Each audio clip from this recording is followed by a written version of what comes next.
Vamos abrir a palavra de Deus no Salmo 7.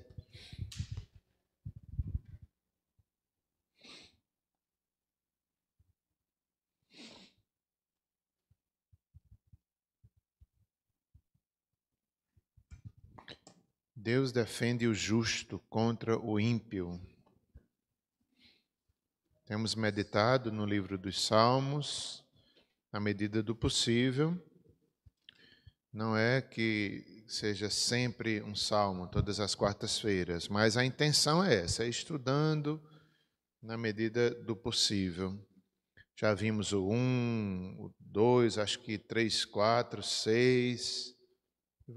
Vimos outros também adiante, mas talvez repitamos, ainda que tenhamos visto em outro momento.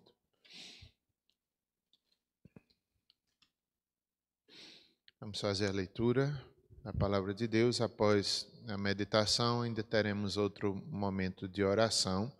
Os irmãos que estão em casa poderão fazer pedidos pelo chat do canal de YouTube, mas não perca esse momento de meditação, né? Você pode deixar para fazer logo após, se assim desejar. Vamos ler a palavra de Deus. Senhor, Deus meu, em ti me refugio. Salva-me de todos os que me perseguem e livra-me, para que ninguém, como leão, me arrebate, despedaçando-me, não havendo quem me livre. Senhor meu Deus, se eu fiz o que me culpam, deixa eu ler aqui melhor. Senhor, meu Deus, se eu fiz o que me culpam, se nas minhas mãos há iniquidade, se paguei o mal a quem estava em paz comigo, eu que poupei aquele que sem razão me oprimia, persiga o inimigo a minha alma e alcance-a, espezinhe no chão a minha vida e arraste no pó a minha glória. Levanta-te, Senhor, na tua indignação, mostra a tua grandeza contra a fúria dos meus adversários e desperta-te em meu favor, segundo o juízo que designaste.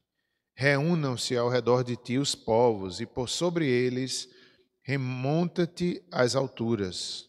O Senhor julga os povos. Julga-me, Senhor, segundo a minha retidão e segundo a integridade que há em mim. Cesse a malícia dos ímpios, mas estabelece tu o justo, pois sondas a mente e o coração, ó justo Deus. Deus é o meu escudo, ele salva os retos de coração. Deus é justo juiz, Deus que sente indignação todos os dias. Se o homem não se converter, afiará Deus a sua espada. Já armou o arco, tem-no pronto. Para ele preparou já instrumentos de morte, preparou suas setas inflamadas. Eis que o ímpio está com dores de iniquidade. Concebeu a malícia e dá à luz a mentira. Abre e aprofunda uma cova e cai nesse mesmo poço que faz. A sua malícia lhe cai sobre a cabeça, e sobre a própria mioleira desce a sua violência. Eu, porém, renderei graças ao Senhor segundo a sua justiça e cantarei louvores ao nome do Senhor Altíssimo. Vamos juntos, se for possível, ler o verso 17, que fala aí do Altíssimo Deus que Davi confiava. Ele fala essa situação difícil de perseguição, de injustiça, de ameaças, mas a certeza de fé que ele tem é essa, que Deus o defenderá, que Deus é o Altíssimo e por isso ele rende graças. Aqui a vitória de Davi ainda estava muito longe. Anos depois o Senhor cumpriria isso, mas ele já louvava a Deus antecipadamente, na certeza de fé que Deus cuidaria dele. Vamos ler juntos esse verso? Eu, porém, renderei graças ao Senhor, segundo a sua justiça, e cantarei louvores ao nome do Senhor Altíssimo. Essa palavra expressão, Altíssimo, belíssima. Quem é como o Senhor? Não há outro como o Senhor. Ele domina, Ele está acima de céus e terra. Ele governa, Ele é o justo Deus. E nisso nós podemos descansar e confiar. Esse salmo de Davi, como temos visto, ele é entoado ao Senhor com respeito às palavras de Cushi, benjamita. Pouco se sabe na história bíblica sobre Cushi. No entanto, há uma dica aqui, que ele era da tribo de Benjamim. Isso aponta para o fato, aquela época de Absalão, quando houve a revolta de Absalão, o próprio filho de Davi lhe perseguindo, lhe traindo. Então, naquela revolta, ficou claro que havia muitos inimigos de Davi na tribo de Benjamim, que era a tribo de Saul. Então, provavelmente é o contexto desse salmo, né? Ainda na história ali da rebelião de Absalão. Então, era um tempo difícil para Davi, e Davi clama aos céus. A ideia aqui é de alguém que está sendo acusado falsamente. Davi era, de fato, inocente nessa situação. Não que ele fosse perfeito, não que ele não houvesse errado em outras situações, mas aqui ele estava sendo humilhado, ele estava sendo injustiçado. Traz aquela ideia como que alguém acusado, talvez de um assassinato ou qualquer outra acusação, calúnia, como era o caso aqui, e ele apela para Deus. Ele vai ao templo e lá no templo ele derrama o seu coração dizendo: Senhor, faz justiça. Porque ninguém da terra poderia fazer, mas Deus, que sonda os corações, sabia a verdade. E Deus poderia fazer justiça. Então, esse salmo, para nós hoje, ele traz essa bênção. Deus fará justiça. Ainda que demore, né? Davi teve que esperar. Ainda que demore, o dia é certo da vingança do nosso Deus.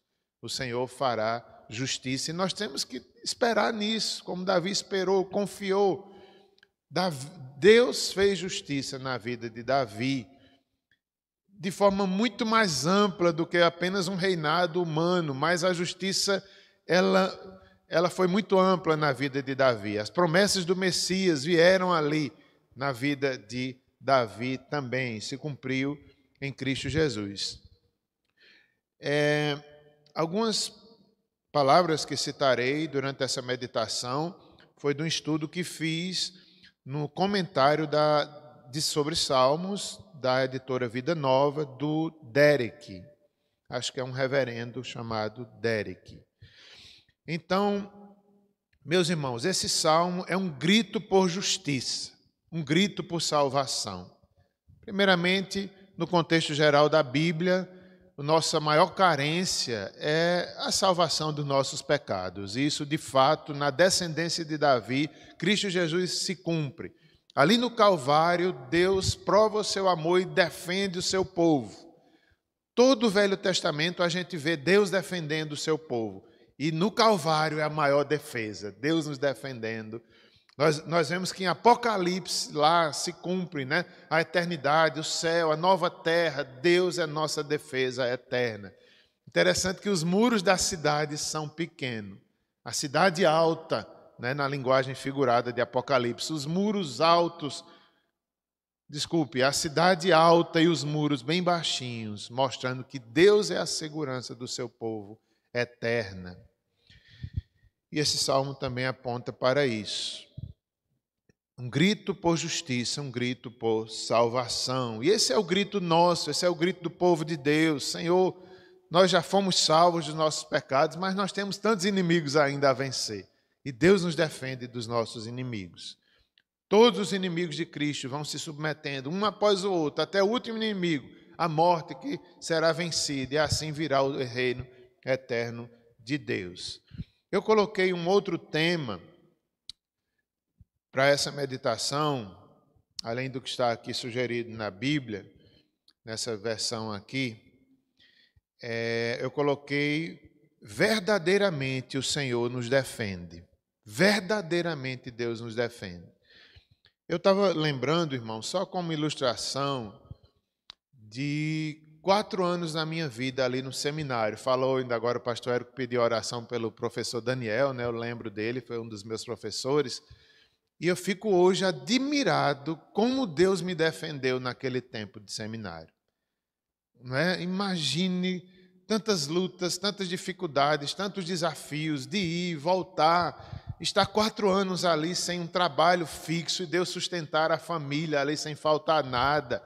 Enfermidades das crianças nossas, nós não tínhamos plano de saúde. Então, eu digo, meu Deus, como Deus nos defendeu. Cidade grande, tantos perigos, tantas coisas. Eu lembro de uma noite que eu saí, né, a nossa filha enferma, e eu sem carro, sem nada. Eu saí sem rumo, procurando um hospital, meio chovendo, e Deus defendeu. Então, é indizível o que Deus faz. É só uma amostrazinha da vida inteira, da vida inteira. Deus defende o seu povo. Como é bom lembrar disso.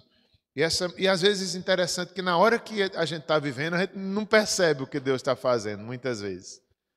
Lá na frente a gente vai dizer, mas que bênção, Deus estava, ainda que Ele permitisse tribulações, disciplina, lutas, mas Ele está nos poupando, está nos dando crescimento, porque a visão de Deus não é imediatista, só para o aqui e agora, é uma defesa eterna. Ele está defendendo nossa alma. Então Deus vê a vida por inteiro, Ele vê o final, Ele conhece o final. E ainda que Ele permita lutas e tribulações, Ele está agindo para o nosso bem. Esse salmo também traz esperança para os oprimidos, para o povo de Deus que está oprimido. Ele traz a promessa de que Deus julga a causa do oprimido, que depende dele, que o busca, que espera nas suas promessas. Pessoas perseguidas, eu fiquei aqui imaginando, né? Daqui a pouquinho nós vamos orar pelo país, como é o nome do país? Mali, né? Eu fico imaginando quantas pessoas ali sofridas num regime de perseguição ao povo de Deus, mas a promessa é para eles também, Deus está com eles. Ainda que sejam mártires, mas eles têm que cumprir o testemunho que Deus os chamou. Ainda que morram, Deus defende a alma deles, Deus defende, não numa perspectiva só humana, de vida ou de morte, de bem-estar, de riqueza, de grandeza, é uma defesa muito maior. É necessário um testemunho ali naquela nação, e Deus chamou alguns do seu povo para dar o testemunho, e Deus os defende da forma que Deus quer. É uma promessa também para os perseguidos, esse salmo. Para os abusados, né? Aqui eu me lembrei dos abusos sexuais, Deus defende. Deus defende aquele que sofreu e busca o Senhor, a defesa. Quantas histórias bonitas nós temos, né? A própria Jéssica, irmã nossa, que hoje é diretora da FAD, foi uma criança abusada e hoje é diretora da FAD, uma bênção, que luta por outros, que ensina. Deus a defendeu, o Evangelho a defendeu. Esse salmo nos aponta nessa direção também. Todos os oprimidos encontram alívio em Deus. Por quê? Porque o Senhor verdadeiramente defende o seu povo. Pessoas injustiçadas, quantos crentes injustiçados. Deus nos defendeu em Cristo Jesus, ali na cruz. Isso é nossa principal defesa. O Senhor fará justiça com os mártires. Lá em Apocalipse também há um momento interessante na narrativa de Apocalipse, quando diz que diante de Deus os mártires clamam. Os mártires clamam, morreram, testemunharam do Evangelho, e muitos foram mártires, testemunhas fiéis até a morte. E lá em Apocalipse diz que eles, certo momento no céu, eles perguntam a Deus, quando virá a justiça? Aí Deus responde para os mortos, para eles, que eles têm que esperar. Não era agora, não era naquela época, mas Deus faria justiça. Deus faria justiça. Até para os mártires, Deus fará justiça. Deus nos defendeu em Cristo Jesus definitivamente do pecado. Que maravilhoso, irmãos. O pecado causa grande mal e nós temos a defesa, a justiça de Cristo em nossas vidas. Deveríamos estar satisfeitos só com isso. Só com isso nós teríamos motivo para louvar a vida inteira. Temos a defesa do pecado em nossas vidas através de Cristo Jesus. Esse salmo também, ele vai dizer que Davi, ele vai mostrar, né, um homem aqui nesse salmo e em vários outros, como um homem traído e oprimido, que alcançou a graça de Deus, foi defendido por Deus. Um homem traído e oprimido. Isso também certamente aponta, né? Quantas pessoas há que foram traídas, às vezes por cônjuges, por amigos, mesmo sendo crentes, mas o Senhor defende essas pessoas. Se você foi traído por um cônjuge, seja fiel, busque em Deus refúgio, você vai encontrar. Você vai encontrar consolo ainda na traição de um cônjuge, de um filho, de um parente. Não se desespere, não se deixe levar, não haja como ímpio, haja como alguém que confia em Deus e você vai encontrar abrigo, você vai encontrar refúgio, você vai encontrar restauração. Esse salmo também nos mostra para isso, porque Davi foi aqui traído e oprimido. Deus é o juiz de toda a terra, diz o salmo, não só de Davi. Chega um ponto desse salmo onde Davi olha para o céu e diz: Senhor, eu espero aquele grande dia que o Senhor fará justiça universal. É como se Davi esquecesse dele mesmo, ele foi prejudicado, ele foi oprimido, mas chega um momento que ele diz: Senhor, não só eu espero a justiça universal, que tem hora e tem data certa, o Senhor fará justiça. Que lindo, né? Esse salmo aponta, sai do humano para o eterno. Deus é juiz, não só de Davi, mas de toda a terra. Esse salmo também mostra que a maldade derrota a si mesma. O ímpio cai na sua própria cilada. O traidor acaba sendo prejudicado no final. Aquilo que o homem semear, aquilo que o homem plantar, ele colherá. Esse salmo também mostra isso. O ímpio cai na sua própria astúcia, na sua própria mentira, na sua própria maldade. Termina o salmo com confiança e louvor. Como já disse, é um lamento de uma pessoa inocente, cercada de inimigos. Alguém acusado falsamente. Então, meus irmãos, eu ainda quero de forma breve passar rapidamente assim pelos versículos, para a gente concluir, mais especificamente tirando algumas outras lições ainda desse salmo. Vejamos, os versos 1 e 2. Nos versos 1 e 2, nós vemos aí Davi dizendo que o Senhor, ou melhor, que falando do seu refúgio invisível, mas que já era uma realidade. Como eu já falei, não é? Tudo que Davi comenta aqui, está sofrendo, ele lá na frente, anos depois, se cumpre na vida dele. Mas Deus já era refúgio ali no presente, na situação difícil. Ali no meio das lutas, no meio da traição, Deus já era um refúgio para Davi. Isso é uma lição para nós também. Não importa a situação que passemos, Deus é refúgio, Deus dá paz, Deus é segurança e Deus nos defende. E é um sinal de que ele já se colocara nas mãos de Deus e por isso tinha paz. Era um ato de fé. Deus é o meu refúgio. Ele descansava e confiava em Deus e seguia vivendo. Essa é a lição dos versos 1 e 2, dentre outras. Davi tinha intimidade com Deus, chama Deus de Senhor, não é? Lá no final ele vai falar que é o Altíssimo. O Deus meu era experiência com Deus, era intimidade. Davi amava e conhecia o Senhor, por isso que era refúgio, mesmo num tempo tão difícil como aquele, Deus continuava sendo refúgio. E ele pede, né? Salva-me de todos os que me perseguem, livra-me. Nós podemos também pedir, ainda que demore, o Senhor fará justiça, fará a sua vontade. Verso 2, ele diz, para que ninguém, como leão, me arrebate, despedaçando-me, não havendo quem me livre. Aqui nos Salmos, muitas vezes os inimigos, o ímpio, eles são comparados a leão. Naquela época de Davi, em Israel, havia muitos leões. Hoje não há muitos. Mas aqui o próprio Davi, não é? Ele enfrentou um leão certa vez, Deus deu força. Aqui ele lembra da fúria do leão. O inimigo vinha para destruir Davi, os ímpios, mas o Senhor o defendia.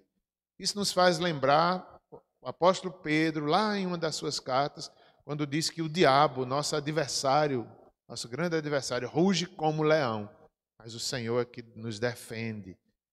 O diabo ruge, o mundo ruge, mas nós devemos lembrar que ele é mentiroso, ele ameaça, mas na verdade ele está submisso a Deus. Nós não devemos ter medo das ameaças dos nossos inimigos, porque Deus é que tem o controle das nossas vidas, como um leão.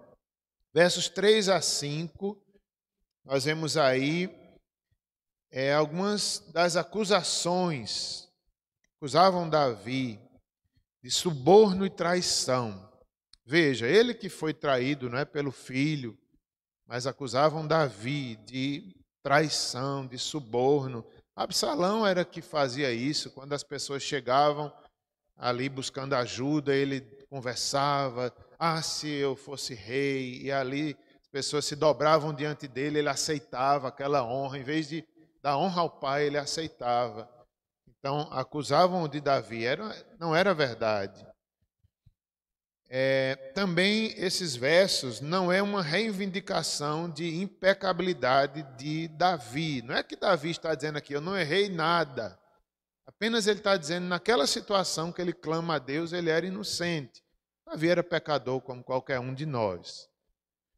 E também ele tinha uma certeza tão grande da inocência dele que ele faz uma ousada oração, não é? E ele usa palavras muito fortes. Senhor meu Deus, verso 3, se eu fiz o que me culpam, se nas minhas mãos há iniquidade, se paguei com o mal os que estavam em paz comigo, se poupei aquele sem razão que me oprimia, persiga o inimigo a minha alma e alcance-a, espizinhe no chão a minha vida e arraste no pó a minha glória. Então é como se fosse um desespero. Senhor, tu sondas o meu coração, tu sabes que eu não fiz isso. Ele chega ao ponto de dizer, se eu fiz, Senhor, que minha vida, que pisem sobre mim. É um grito a Deus, Senhor, tu sabes que eu sou inocente. Não é que Davi estava dizendo, eu sou perfeito, Senhor. Não, não é nada disso. Sou pecador, Senhor. Mas me livra, Senhor. Me defende, Senhor, porque me acusam de todos esses males aqui. Só Deus pode trazer a verdade. Versos 6 a 11 são preocupações com a justiça universal. É como eu falei ainda há pouco. Davi sai de si mesmo e agora pensa no mundo, nas injustiças do próprio lá de Israel, das tribos, das nações. Aqui Davi, certamente pelo Espírito de Deus, que era quem ungia, ele sai das suas preocupações e vê o domínio universal de Deus. Isso também é importante, não é? A gente sair só de nós mesmos. Às vezes a gente está muito preocupado com a nossa vida, com a nossa justiça, a minha necessidade.